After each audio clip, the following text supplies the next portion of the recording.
sadar banget gue nggak punya backwash di filter gue yang ini gitu, di kolam yang ini gue nggak punya backwash.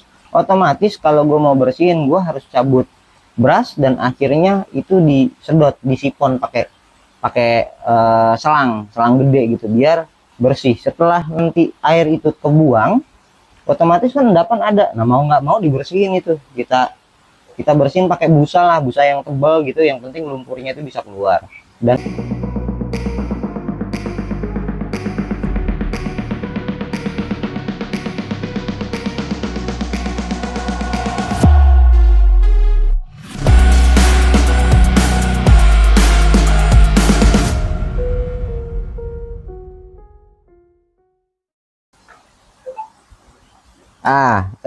teman-teman, gue liatin ke kalian apa ya, gue mau kasih tahu ke kalian. Dulu kan gue sebelum ngerti filtrasi yang bagus untuk mas koki bagaimana, seperti apa aktivitasnya pada saat maintenance gitu kan, jadi gue masih yang awam lah, buta sama sekali, karena memang gue dari nol kan, dari nol main ke mas koki itu gue yang nggak ngerti sama sekali tentang mas koki. Dan akhirnya gue mencoba untuk mencari tahu lebih banyak gitu. Nah gue kasih liatin ke kalian nanti seperti apa visualnya dan apa plus minusnya ketika kalian bikin chamber. Jadi kalau buat teman-teman yang mau bikin kolam gitu ya, mau bikin kolam, nanti kalian juga bisa pertimbangin dengan pengalaman yang gue dapet gitu. Jadi saran gue lebih baik kalau pengen bikin kolam gitu ya, atau palut untuk mas koki gitu yang enak seperti apa filtrasinya, itu kalian harus benar-benar pikirin sistem filtrasinya dulu deh. Boleh banyak nyontoh dari koi ya. Sebenarnya kan kalau filtrasi koi itu sama mas koki itu sama lah, cuma di koi itu biasanya dia bikin kapasitasnya itu gede, benar-benar gede, dia bisa lebih dari 40% malah begitu. Nah kalau di mas koki sendiri sebenarnya gue nggak pernah patokin kalian mau bikin berapa persen dari main kolam gitu, dari besar kolam yang buat keepingan. Jadi besaran chambernya itu berapa persen, kalau gue nggak pernah patokin.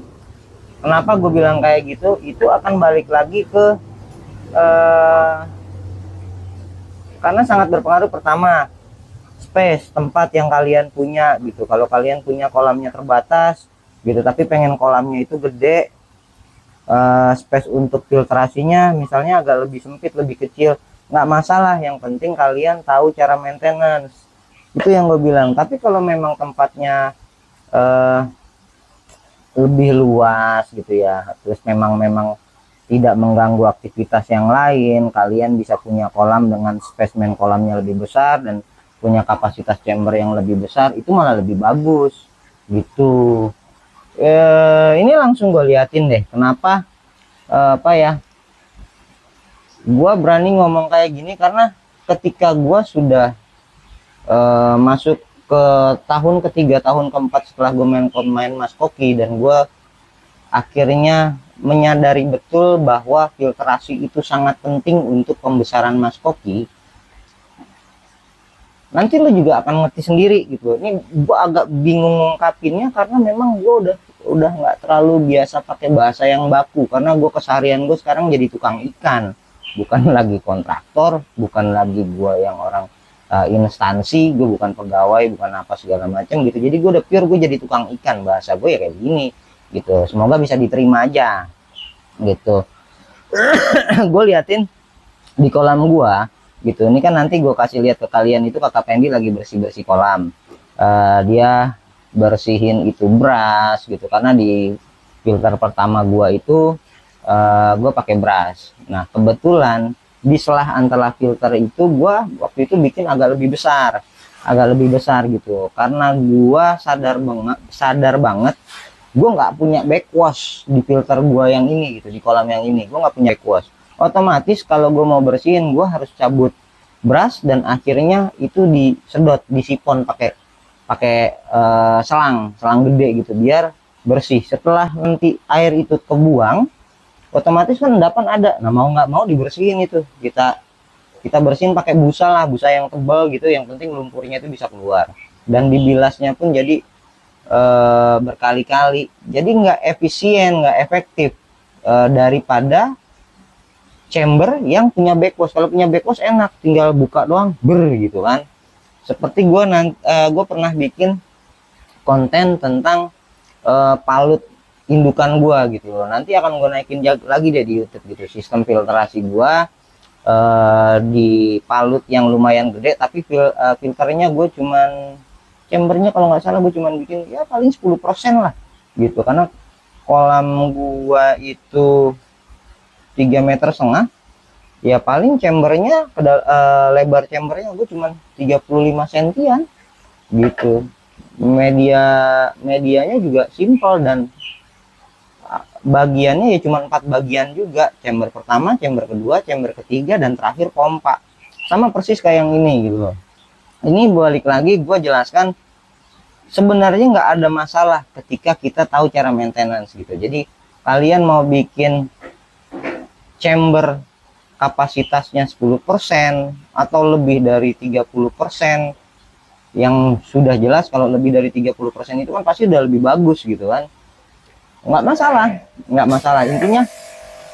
Intinya kalau buat gua, kalian tahu waktu yang tepat kapan kalian harus maintenance chamber kalian untuk tetap stabil gitu loh. Jadi air yang ada di kolam kalian itu tetap jernih, tetap sehat, ikan nafsu makannya juga terjaga, artinya nggak akan ada nemuin kendala selama pembesaran ikan itu sendiri gitu.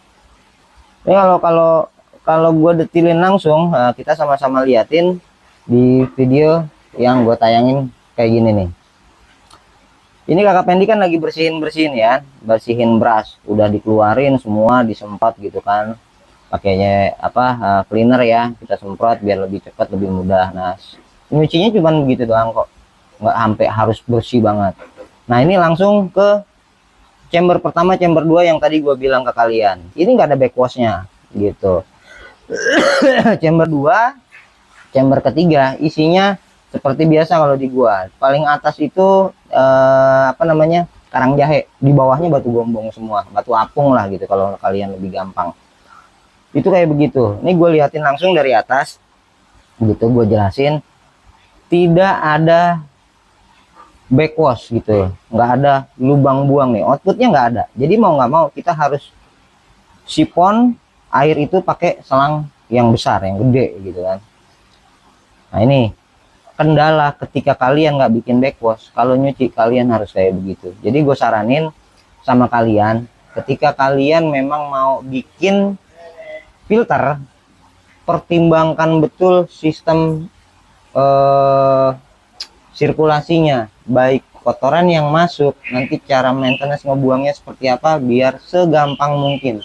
Jadi jangan sampai nanti kalian apa ya, udah bikin terus harus upgrade atau harus dirubah, atau ya dibilang jadi 2-3 kali kerja. Itu sih yang jangan sampai terjadi sama kalian. Itu sebuah pengalaman yang gue bisa bagi ke kalian.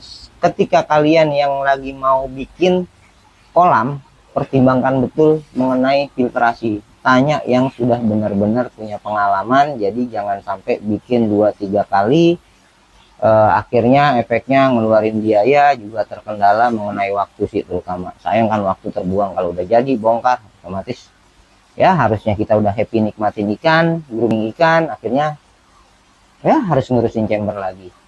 Ya begitu aja ya. Assalamualaikum warahmatullahi wabarakatuh. Nah